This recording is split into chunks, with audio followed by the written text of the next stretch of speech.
All right. Good morning or good afternoon and good evening, depending where you're coming from. Welcome to our live podcast today. And today we have a very exciting subject and also a great speakers, great friend. And but before we get into the podcast, hello everybody.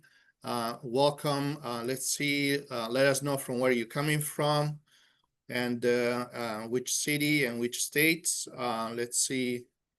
And we want to thank you, first of all, for being with us and spending your time with us in this live podcast. So let's see. We have somebody. We have Lori. I see we have Peter. And we have Beth. Okay, so welcome.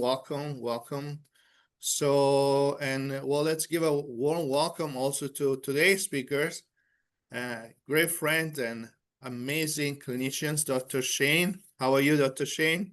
Doing well, yeah. Glad to be here. Yes, awesome. So before we go into the subject, I think it's a fascinating subject. Dr. Shane, so why you don't tell us a little about yourself and what you do and I know that you had some amazing expansion also on the last few months. You guys will move to a new facility. Tell us a little bit about you and your company. Yeah, so we moved. It's been about 10 months ago now into a new facility. That was pretty harrowing and somewhat exciting as well. So we're in a new facility, and we, at the same time, of course, we wanted to get the message out between the company is Systemic Formula, so that's where I'm from. Right. And we have an additional brand called Alimentum Labs, and that brand we added on. It's taken many, many years to get there, but we've added on because it's a significant player in the sense of what we call the microbiome and in some ways the genetics. So we wanted to add that on to the already very well proven formulas that had begun with my grandfather. So we carry two brands now, the Alimentum and the Systemic Formulas. And this gives us a much bigger breadth for our clinicians to choose from, regardless of what modality they use, regardless of what protocoling they'd like to do. We now have a much broader scope of therapeutic formulas. We're clinician based, obviously, and that's really our goal, is to get our message out, which is why I'm here. And one of the topics today, which I think is relevant in many ways, but it is a very complex topic, and that's this idea of nutrigenetics.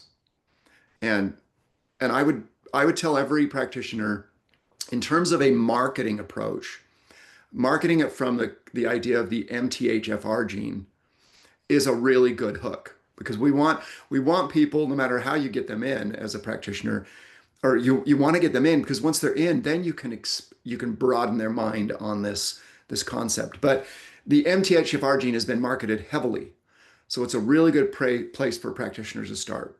And it's also something that's really common in the population. There's about 20 to 30% of the people that carry the MTHFR gene. So what does that mean? That means that you don't methylate as effectively as other people. Therefore, you don't make your neurotransmitters as quickly. You don't label your DNA, what we call epigenetics, as quickly. You can run out of methylation, which is also used for detoxification. So if any one of these things start happening, you can start experiencing brain fog, cognitive declines, fatigue. And again, those can be related to your epigenetics, that can be related to your dopamine or your serotonin.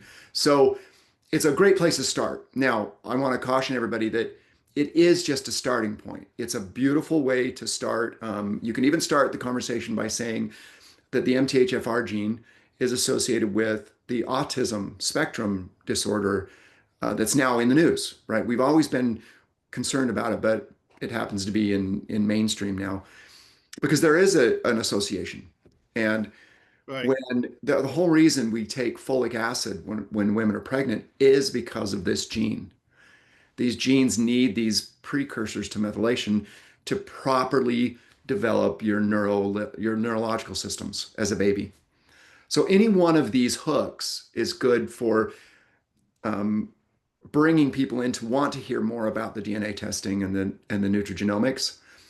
But if you are someone that is very into the science or into the clinical part of the DNA testing, the MTHFR gene is just the tip of the iceberg.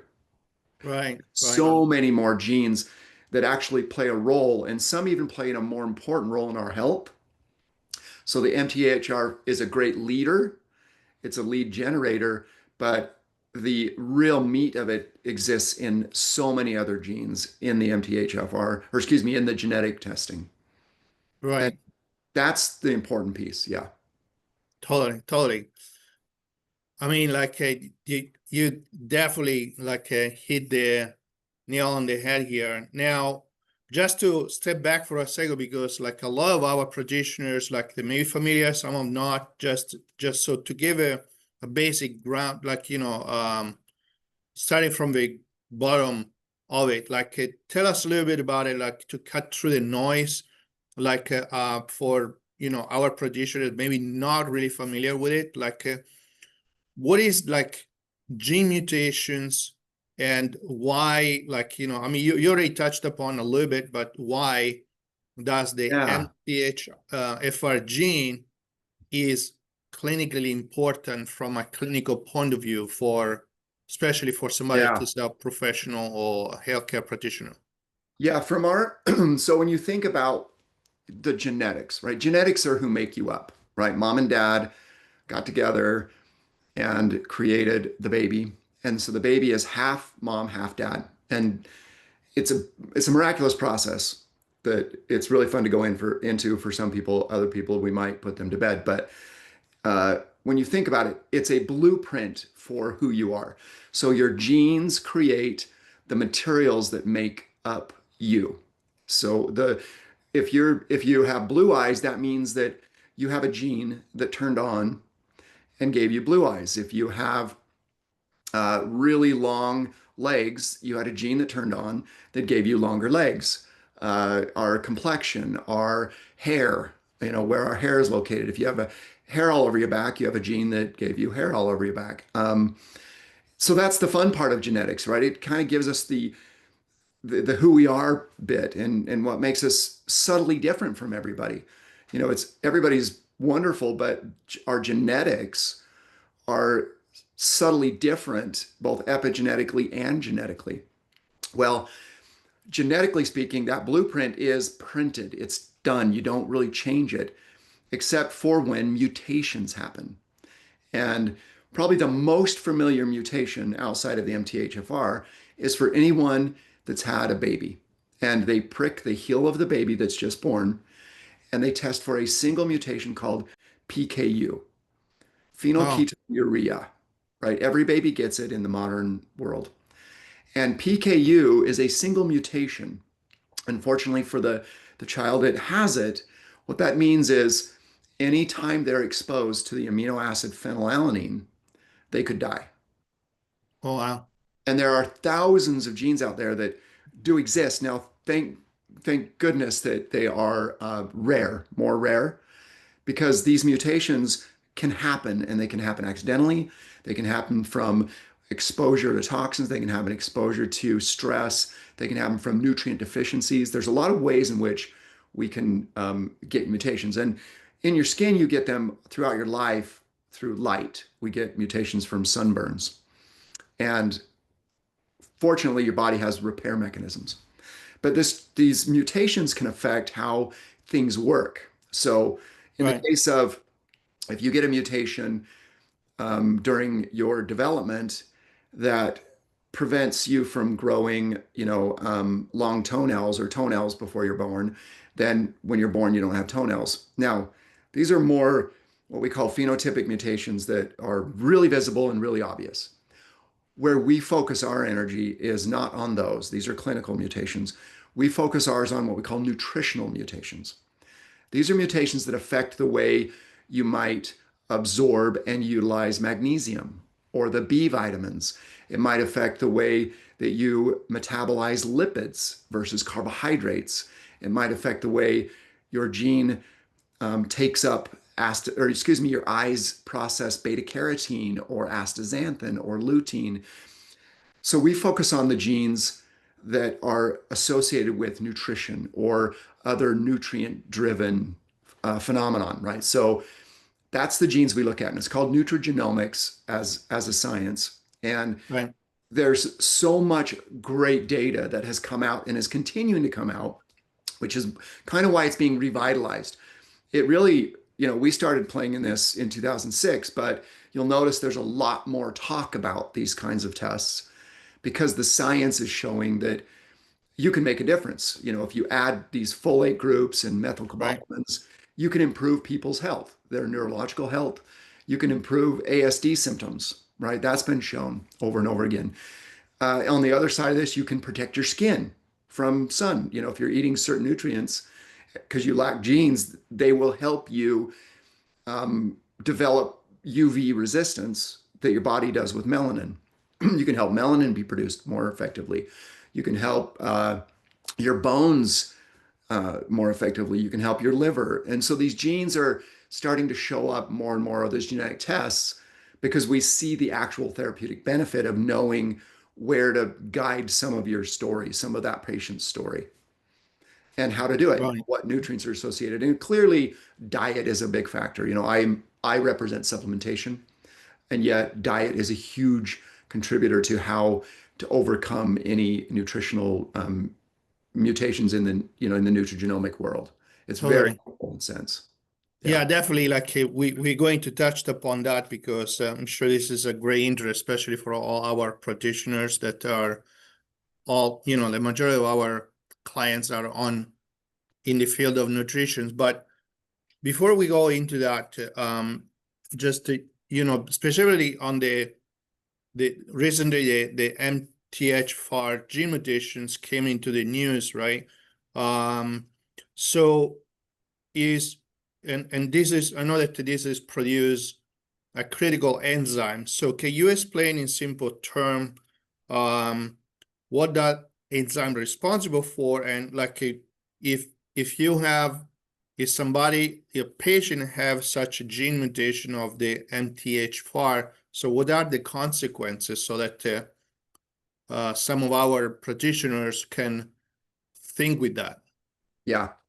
So I want to give you one caveat. The MTHFR mutation in the gene, the methyl tetrahydrofolate reductase.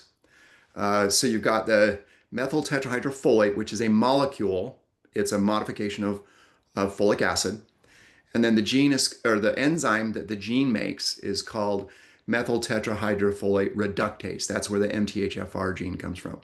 And a Right. lot of people, a lot of people use kind of the slang term, the mother effer, right? Yeah. That's common. And I think the reason it's more popular is because it is more approachable. But I just want to, my caveat is this. If you can imagine, imagine you and I and a lot of our colleagues, let's say we line up a circle of 20 humans, okay?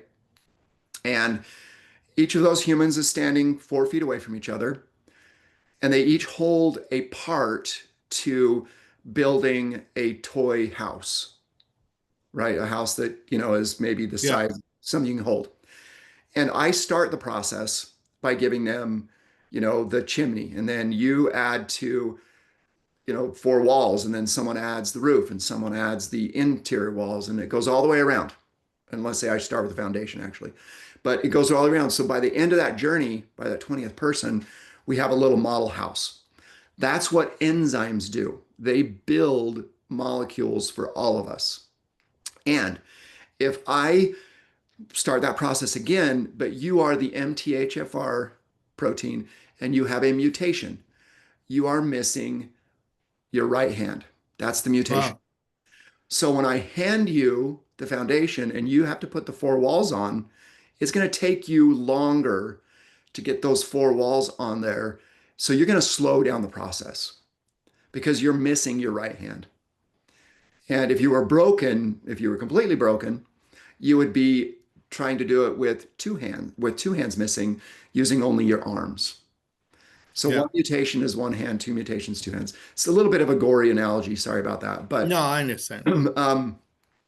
as you journey, so then when we get to your step, you slow the steps down. So it takes longer for that house to be built based on that mutation. So if you then look at what is it that MTHFR helps build, well, it helps build a molecule called S-adenosine, SAMI. Let's call it SAMI. You don't need to know the details.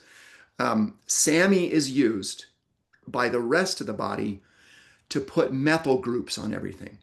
So if you eat a certain chemical and it hits your liver, there's one of the enzymes, a methylase, in your liver that uses SAMI to add a methyl group to that toxin to get rid of it. There is another enzyme that takes SAMI and uses that to methylate tryptophan or tyrosine to make a neurotransmitter, and so on. So you see my point. So it helps you make another product that is used all over the body to make methylation happen. Now, Right. if you short circuit methylation, you're going to be experiencing many potential symptoms. For example, you're going to have more likely if you get stressed out. So you find that you're stressed. Yeah. When you get stressed out, you're pushing methylation heavy. So you're going to start finding brain fog. You might have lack of focus. You might even have pain, like random pains that start off in the body because now you're not making certain things quickly enough. If you're which actually this was one of my questions I was going to ask you after, like, is what are some of the symptoms that maybe practitioners, because I mean there is lots of causes for different things, right? But you mentioned about, for example, brain fog. So that one symptom. It's like, is there other symptoms that that should be on the lookout? Practitioners should be on the lookout. Yeah. So yes. So some of the symptoms are going to be brain fog is a big one.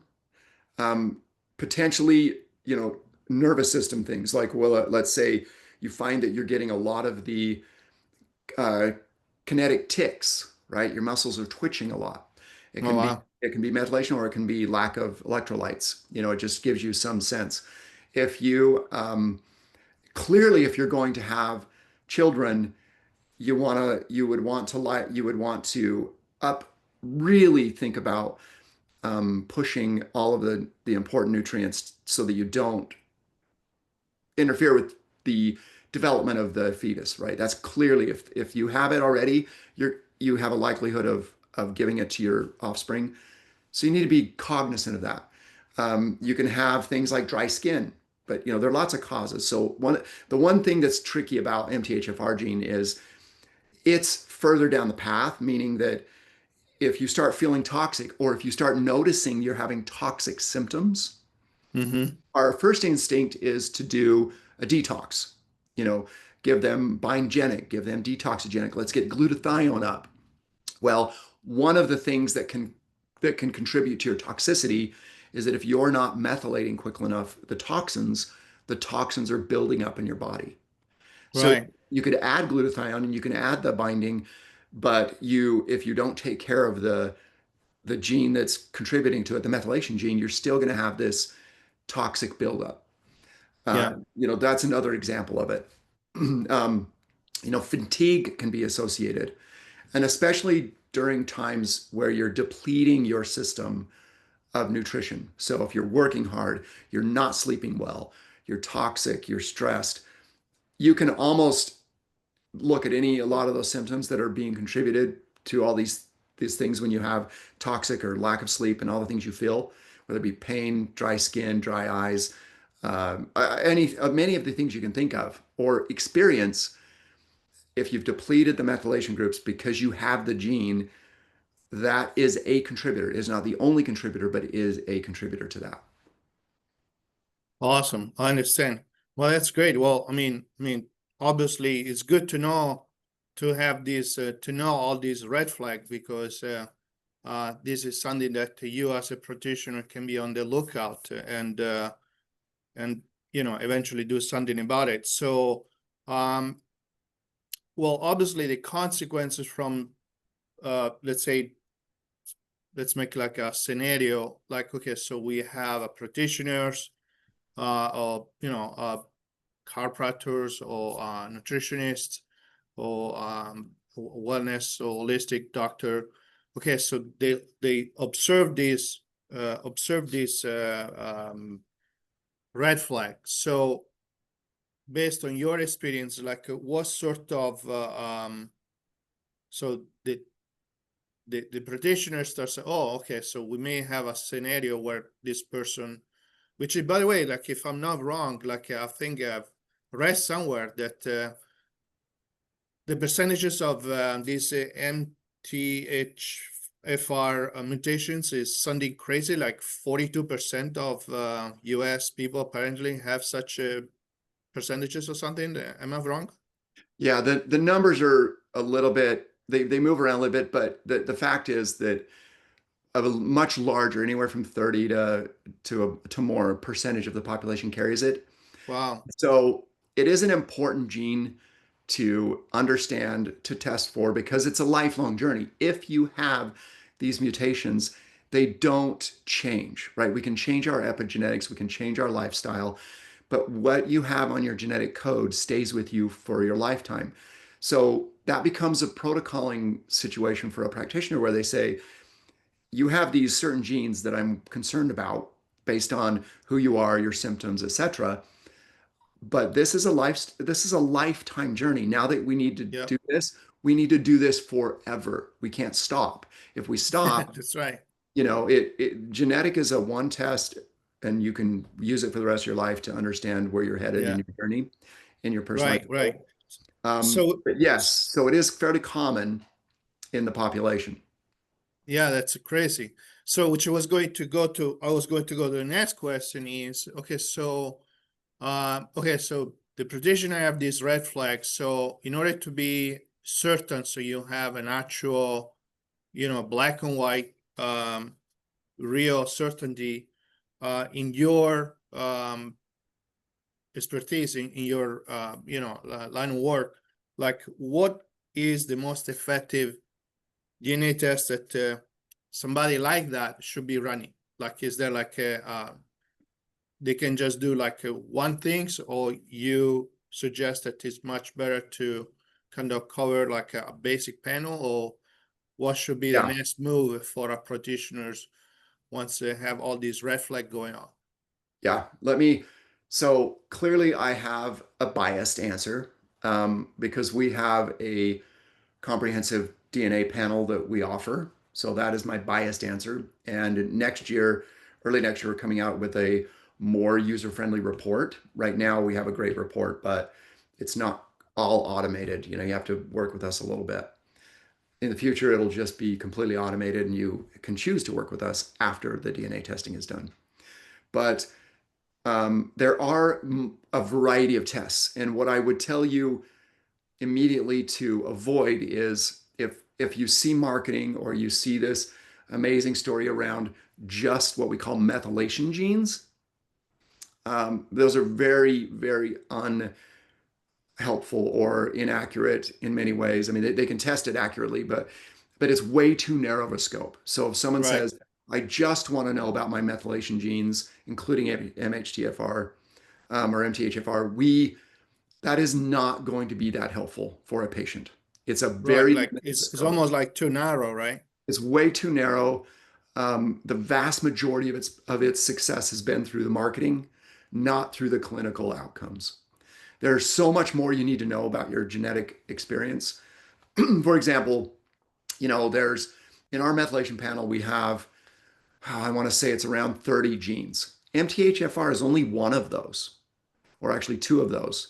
There's Wow. so many more genes that are important for methylation.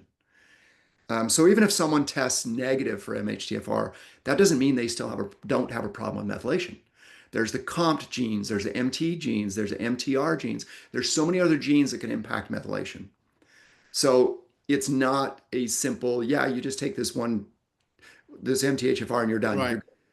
And there's so many, we do over 1,500 genes and we sequence the 3 Wow. billion base pairs in a human cell. So there's a lot, there's going to be stuff that we are doing now because as we create our product, we look at the 1,500 genes within the billions.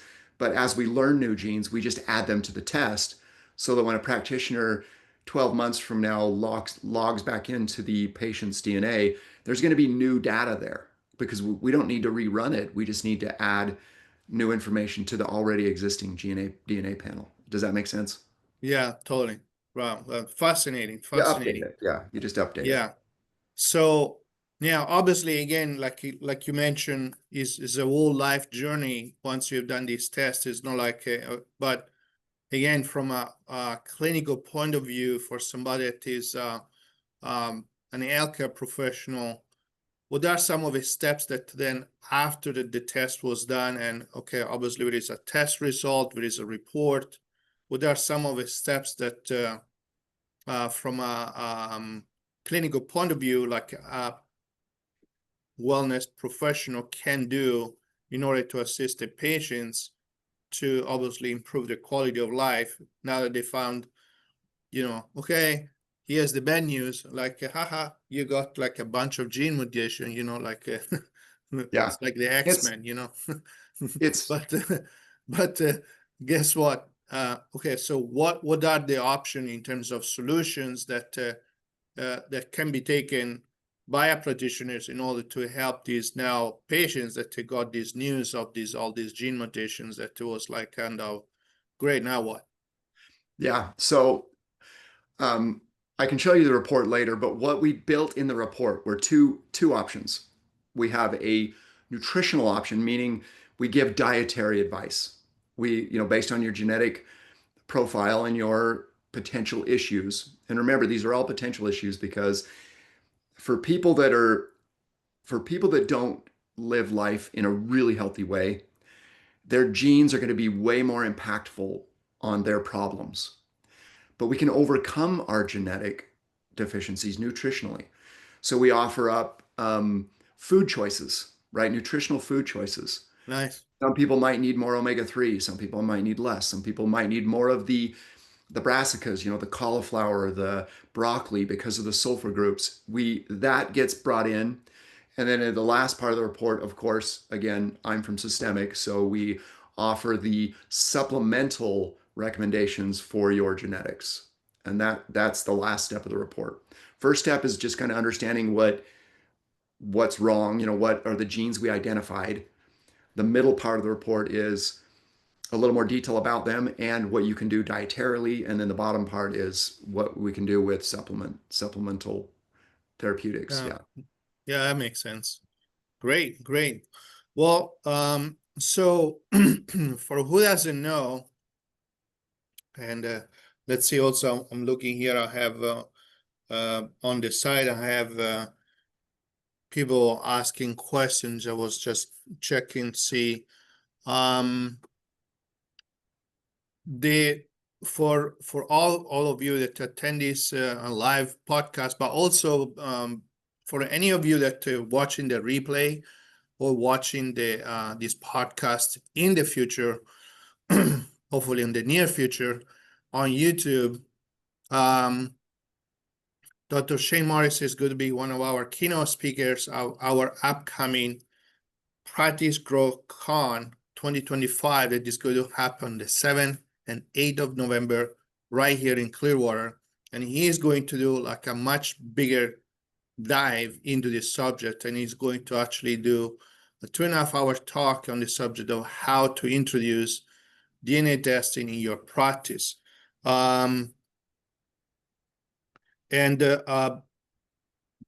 Shane, like from that point of view, like what is in your opinion, because this subject of DNA testing, like, is in the news right now, and also it is the whole subject of which I want to touch upon for a second about the connection of gene mutations and autism.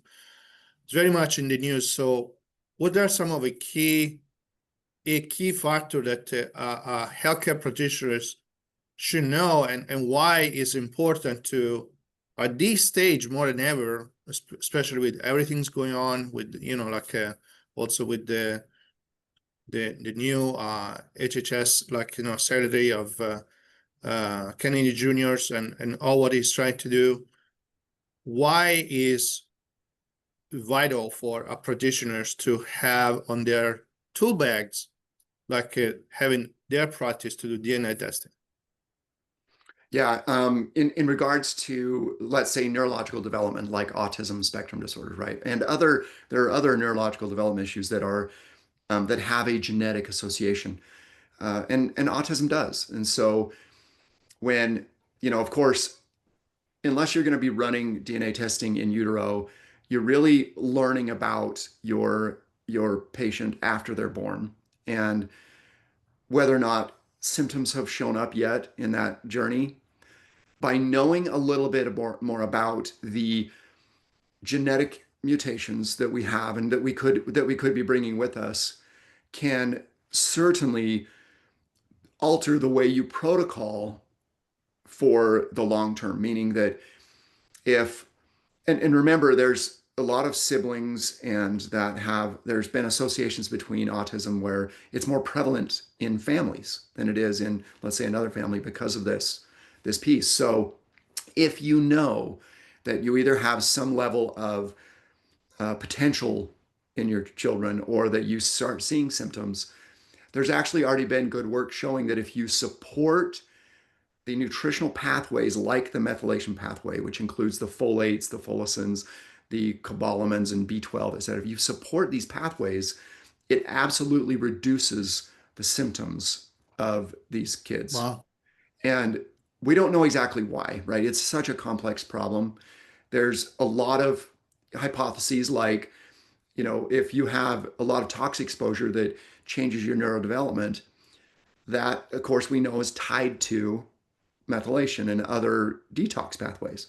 We know that if even the one that was in the news about the Tylenol, what is it doing? No one knows exactly what it's doing to be associated, right? But there's that association. Is it building up like a toxin? Is it affecting the endocannabinoid system, which is, part of our hormonal system in the neurological area? But there are genes that you can learn about that you can support nutritionally and supplementally to help that person's journey, regardless, whether they've already been diagnosed or whether you're worried about a diagnosis or whether you just Right. want them to be a much more healthy person by knowing that they have a few areas that they're always going to need to make sure they're eating proper nutrients and or taking them because of this challenge. Right. That's great. Well, again, kind of Dr. Shane is going to be with us at the live conference here in Clearwater, first week of November 7 and 8. Okay, we're going to do a whole, training session with him, and we are lucky to have him coming.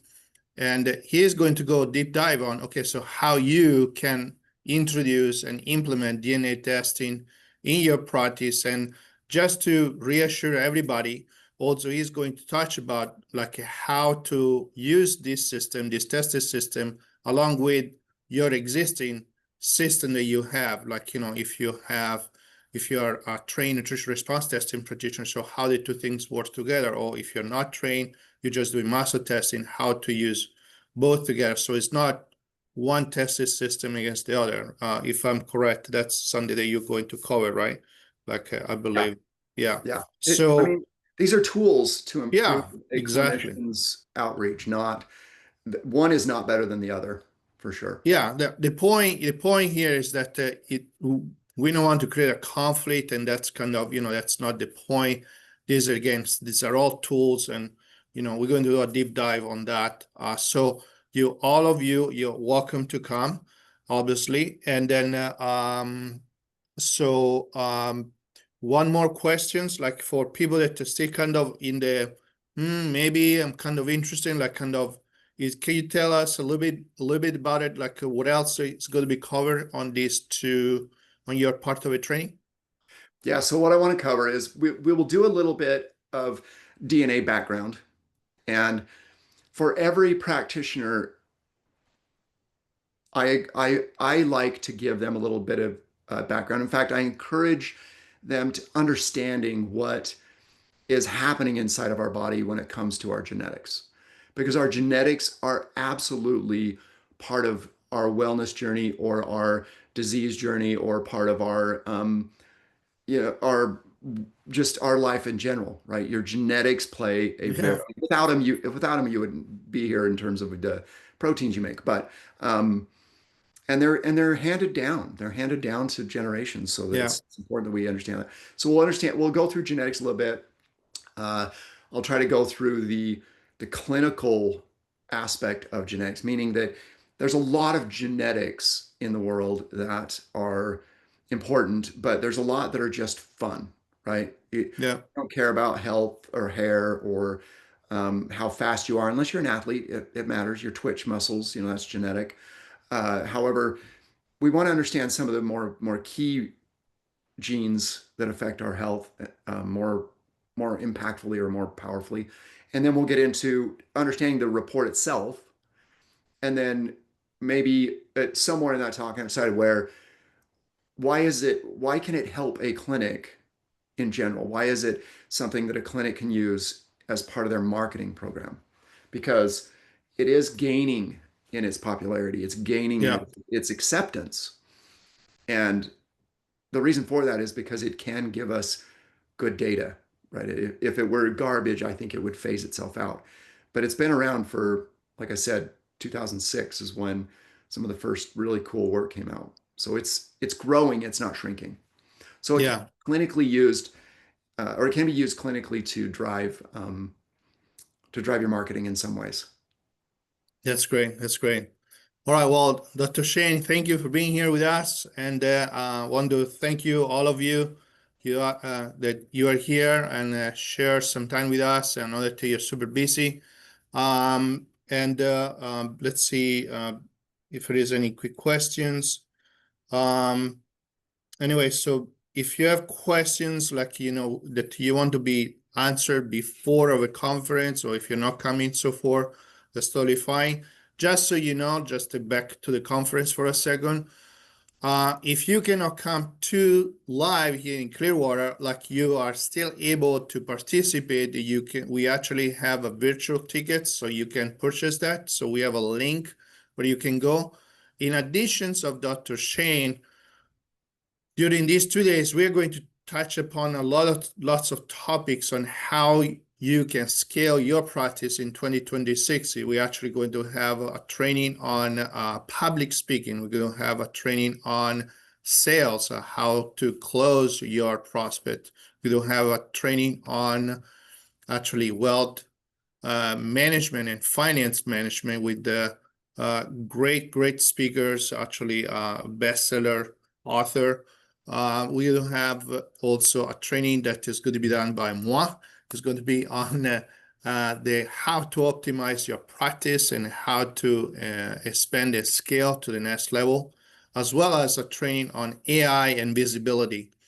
And also we have working on a couple of additional speakers, possibly one on red light therapy and how to use red light therapy in your practice to how to scale. And obviously we're going to have Dr. Shane. So it's going to be 2 days packed of activity.